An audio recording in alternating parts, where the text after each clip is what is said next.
All right. Today we are moving into something most coaches, business owners, and online communicators are using every single day, and that is digital rapport. Yes, digital rapport, because today a lot of your client relationships, they're not going to begin, or they don't begin face-to-face or in a networking room.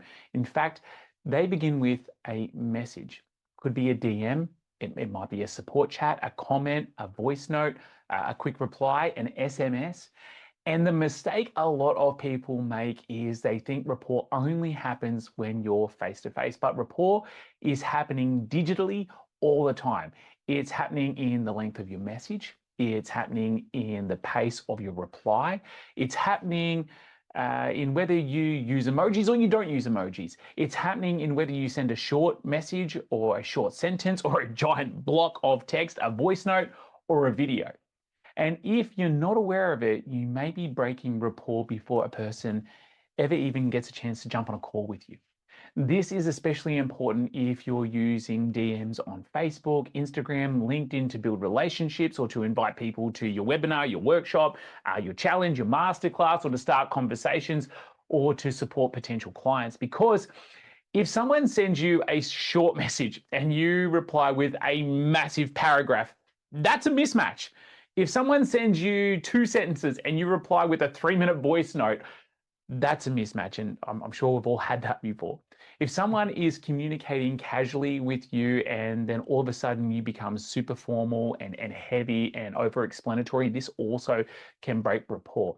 And this doesn't mean that you need to become fake or you need to become someone that you're not, or you need to become manipulative or anything like that. It just means you become more responsive and you learn to meet people in a way in which they're already communicating so that they feel safe enough with you to engage. And in this video, I walk our pro coaches through how to think about digital rapport in a very simple, practical way. How to match message length, how to match energy, how to think about your voice notes, how to avoid overwhelming people in the DMs. Because the truth is, your clients are looking for someone they can trust, and trust is built through competency and character. But before they can experience either of those, they need to feel like you're actually with them. So as we work together through this training video, I invite you to think about your own digital communication.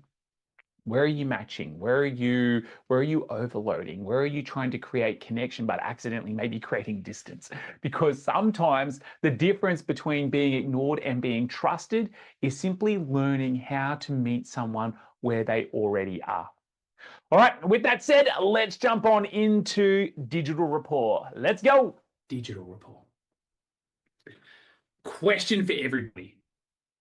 What do you think I mean when I say like digital rapport? Like how can I create digital rapport with somebody? Can you guys help me out with that? Like if I had to create digital rapport with somebody, like how would I build digital rapport with them? Social meetings, same. Texting. Okay, cool. Yeah.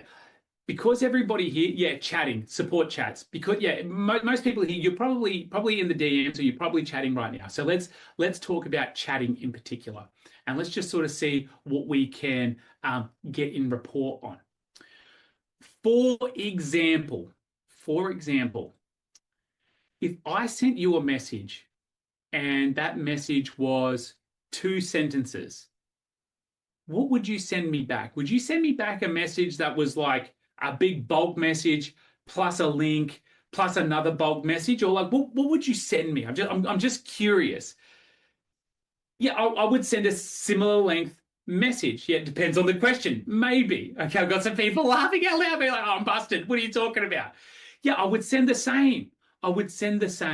And so even if I had like a longer answer that I wanted to provide, I might send it in 2 same size chunks versus 1 big block. You guys picking up what I'm putting down when I say this, by the way?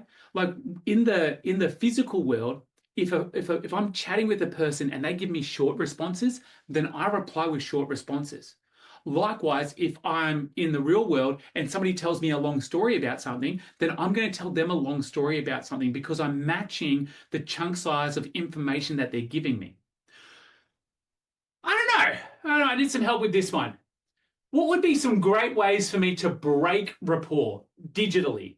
So I send you a message. What could you do to like break rapport and me be like, oh, I wanna listen to this person.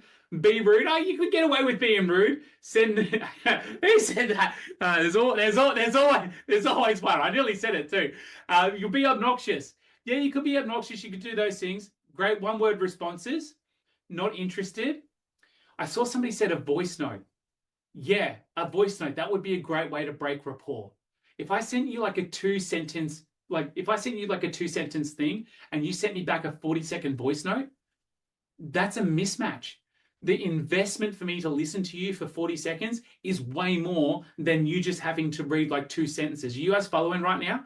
This is like the number one problem that you have with your DMs right now, is that either you're sending like block messages, and I can promise you, and do this audit for yourself, because what's happening is you're breaking rapport before you even get the opportunity to ask them to come and do a tiny challenge with you or get on the phone with you or come and work with you.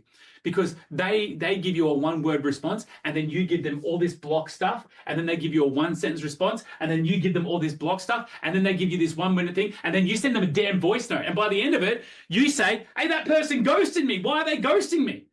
Well, they didn't ghost you. I mean, you just, look at what you sent them. Of course they smoke bombed it like Batman. They don't want to be there for that. Like, that's insane.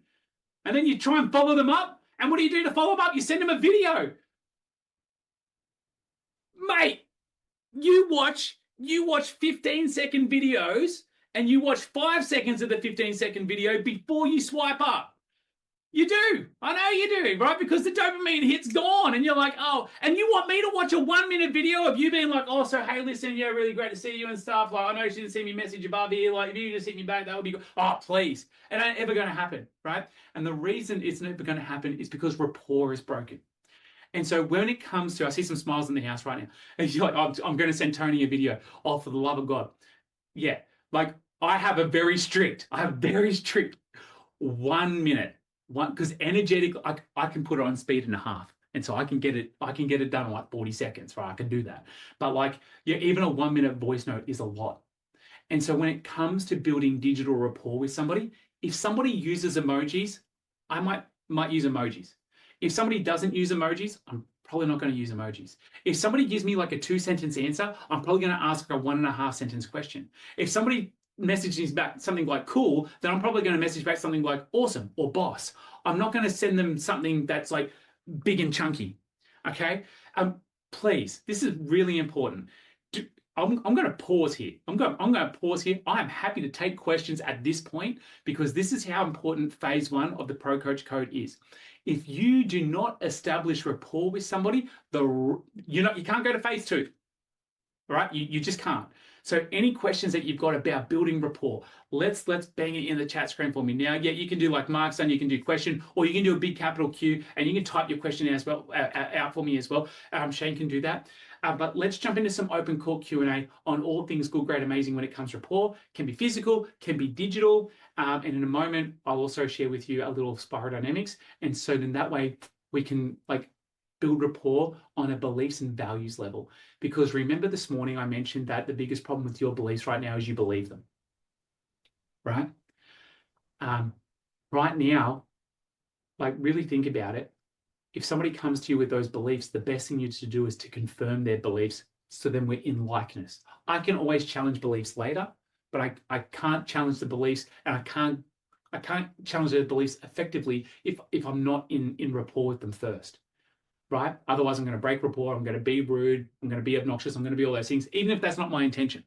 Mr. Shane Bird, questions, thoughts, theories, and queries in the chat screen. Let's rock and roll. Very cool, mate. We have a question from Mark. Now, Mark's going to be very careful when he asks this question, because Brian's already calling him out on all the voice notes that he sends. We can just kick Brian out. That's fine. Or we can kick Mark out. Like that. That's okay as well. Hey, Mark, great to see you on the main stage. I can't unmute. Yeah, we'll get you sorted with that. There we go. All right, cool. I'm unmuted, I believe. Okay. My question had nothing to do with voice notes, but Brian's just calling me out anyway. My My question is not so much necessarily in chats, but even on calls with people, how do you toe the line between matching and mirroring versus calling them to a higher energy? Because if they're really like slow, low energy, whatever, it's not going to benefit either of us to stay in that state. So how do you, how do you pull them up? Yeah. That's such a damn good question. So when we say pull them up, we can go up to energetic levels, and that's okay. Like you can go up to energetic levels. I'll give everybody an example of what I mean by 2 energetic levels, and then I'll give you a demonstration of how we can get more energy into a call with somebody.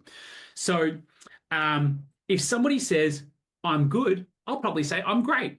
If somebody says that I'm great, I'll probably say that I'm excellent. If somebody says that I'm excellent, I'll probably say that I'm outstanding. If somebody says that they're outstanding, I'll be like, I'm phenomenal. If somebody says that I'm phenomenal, I'll be like, mate, life is kicking goals right now, right?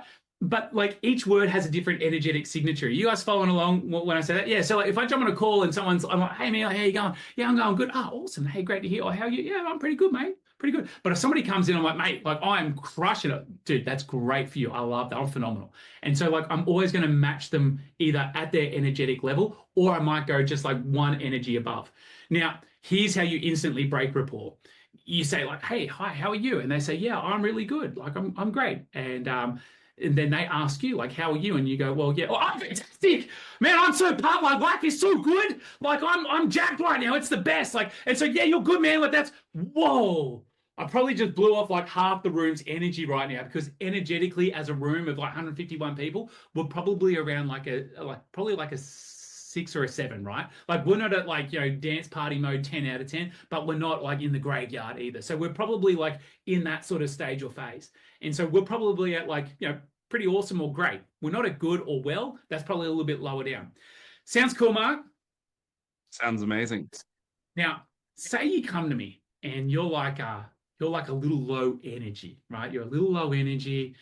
Speaking a little softly, and like you're a little bit like depressed. Well, I shouldn't say depressed, but like you're like a little bit like, look, in order for me to do this, and please everybody take note on this, like I'm talking about these words, and my body's already having like a visceral and a physical reaction to what's going on. I'm talking about being like a bit slow. Look what happened to my body. Straight away, my shoulders goes over. I'm just talking about it, by the way, right? I'm starting to play the character of like low energy. So when I play the character of low energy, it's like, okay, great. Like, the breathing slows down, the shoulders roll forward. I sort of slouch a little bit. You can hear the energy in my voice is already gone. Yeah, I'm shrinking a little bit. Yeah, for sure. And so if, Mark, you come into an interaction with somebody who's like this, the first thing to do is match them where they're at. And this is probably a key mistake that a lot of coaches make when it comes to building rapport, is because they instantly think, how do I bring this person up? Well, I can't bring them up until I meet them where they're at. And so the first thing would be like, let's meet them where they're at. And I'd sit down there like, I'm well. I'd be like, yeah, hey, that's good, man. It's great to hear. Like, tell me like what's going on. And then they'll tell me about like what's going on in that sort of low vibration, low frequency sort of like feel. And then the way I can change that is I would be like, okay, that's interesting. Like, now, I don't know if everybody had that on gallery view right then, but did you see how many people moved? Did everybody see how many people moved just then? Right? Yeah. I would say just on my one screen, I reckon like 40% of people, when I lean forward like this, mostly everybody leant in. But then second to that, when I shifted and was like, oh, okay, like, tell me more about that. I can shift my body, right? And as I sort of move around and shift around, then I bring my shoulders back unconsciously, just like we're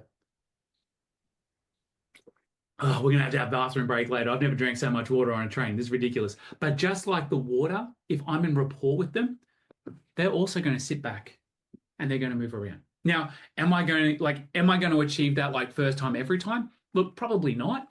But I would say probably like 60, 70% of the time, I'm going to do that. And if they don't follow, well, obviously I'm a terrible coach. I should probably quit. The dream's over for me. I'm done. No, if they don't follow, then no worries. I'm just going to shift around again, and I'm going to bring my shoulders back one more time. And then I'll probably just speak like a little bit quicker as well. And then as they tell me more about that, I'm going to lead them with more energy. Mark, is this landing for everybody? Trying to chat screen for me landing if this is landing for you. Mark, follow-up questions? Tell me more. No, that's fantastic. I love it. I think that's probably the best answer you could have given. It's very, very tactical. So yeah, I'm all here for it. I'm down. I'm down. All right, fantastic, guys. Give it up for Mark. Let's go.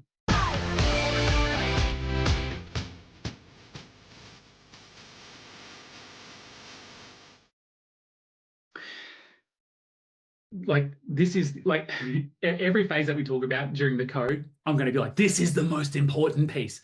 And you have to believe me, it really is, right? Because if you don't get through phase one, you can't access phase two.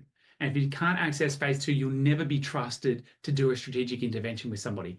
And if you don't do that strategic intervention with them and you don't give them that result, then they're never going to move forward with you into future pacing or into your next program or into that next experience. Secretly, what all of your clients are searching for is they're searching for somebody to trust. They're searching for somebody that can demonstrate two things: competency and character. And this is why tiny challenges are like, they're blowing up. They're blowing up big because it answers both of those very unconscious questions. Because when somebody sees that you're competent and they relate, or they feel your genuineness, or they relate to your character, then it makes sense. Then they're like, okay, great. Well, hey, you helped me with that thing. I wonder what's next. Well, there's trust there. Now I can do that. But that comes through demonstration. Okay, that comes through demonstration. Yeah, really great